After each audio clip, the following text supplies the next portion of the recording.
is TOS Television, your digital-first Pan-African news network. I am Abigail Ukmade, and this is Africa Now. With scarcity resulting to shortage in bread in Sudan, caused education authorities in Khartoum to cut working hours and reduce the number of lessons per day. The shortages are understood to have been caused by protests in eastern Sudan, which have blocked roads and forced Red Sea ports to close in recent weeks. The director of basic education in Khartoum State said the reduction will continue until the situation improves. Working schools should be in the morning hours from 7:30 a.m. to 11 a.m. and the number of lessons should not exceed 4 periods a day, Hamza Ahmed Mohamed Al-Fahal said in a letter. 5 years after student Giulio Regini's mutilated body was found in a ditch near Cairo in February of 2016, 4 senior members of Egypt's security services will in absentia stand trial in an Italian court on Thursday over their suspected role in Regini's disappearance, torture and murder. The 28-year-old postgraduate student at British Cambridge University was abducted on 25 January 2016 while carrying out research for his PhD on Egypt's independent trade unions. A week later, his body was discovered on the road to Alexandria, and a post-mortem examination conducted showed he had been extensively tortured before his death. The Italian prosecutors concluded that the Egyptian National Security Agency was behind the murder. The Egyptian authorities reject the Italian allegations. 11 members of a task force tasked with dismantling al-Bashir's financial and political legacy and overseeing Sudan's transition to democracy were slapped with a travel ban by Sudan's security service government, sources said, as tensions between civilian and military leaders threatened to boil over weeks after a failed coup.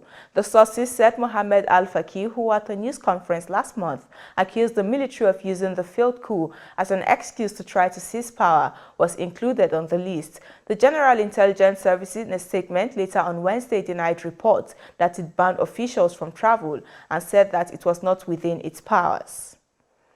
A staggering number of casualties are recorded in Ethiopia as an air and ground offensive by Ethiopian troops and their allies against rebellious forces from the northern Tigray region is intensifying, a spokesperson for the Tigrayan forces said on Wednesday.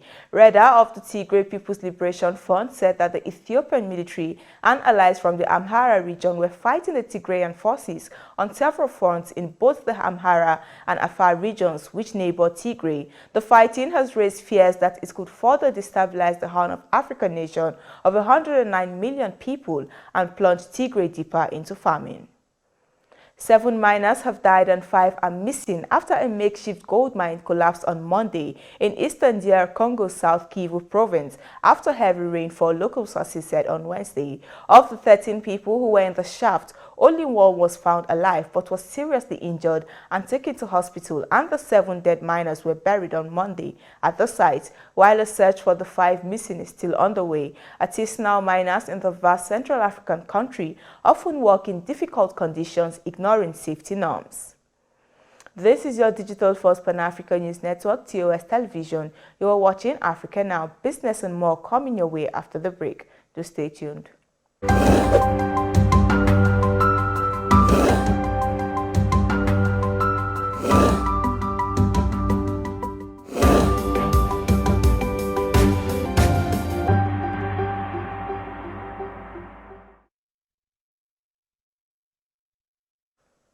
Welcome back in business. Kenya refused signing a global tax deal over concerns it would have to stop charging a digital services tax and worries about the agreement's dispute resolution mechanism, officials said on Wednesday. Last week, 136 countries agreed to a global deal that ensures big companies pay a minimum tax rate of 15% and make it harder for them to avoid taxation. The agreement also requires countries to repeal their digital service taxes. Only 2 African countries, that is Kenya and Nigeria, did not endorse the deal.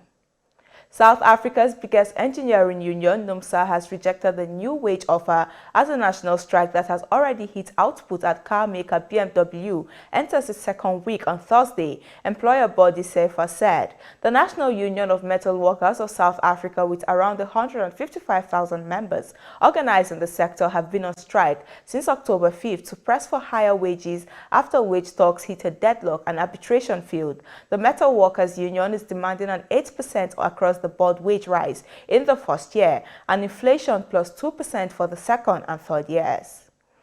And away from business to health matters, medics in eastern Congo began an Ebola vaccination campaign on Wednesday, the World Health Organization said, days after the death of a 2-year-old boy raised fears of another major outbreak. They are using makeshift to target the victim's contacts and contact of contacts in what is called a ring vaccination approach, the WHO said. Health workers are monitoring more than 170 contacts and 200 vaccine doses have been sent to Beni, according to the WHO.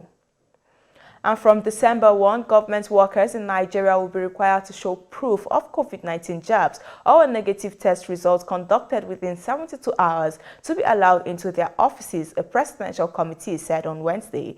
Nigeria has administered some 5 million vaccine doses to just 1% of its more than 200 million citizens and is in the midst of deploying million more doses of vaccines. The country has so far recorded 208,153 confirmed infections and 2,756 deaths from the virus.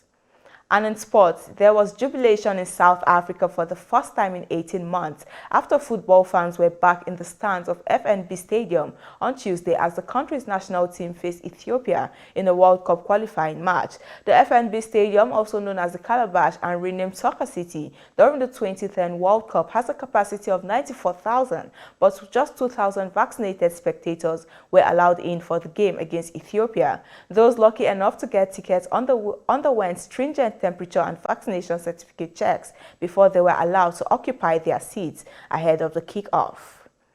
And that is it on Africa Now. For more updates, to visit our website at www.tostvnetwork.com. Follow us and like our social media handles on Facebook, Twitter, and Instagram. And remember to subscribe on YouTube to stay with us and enjoy more programs on TOS Television Network.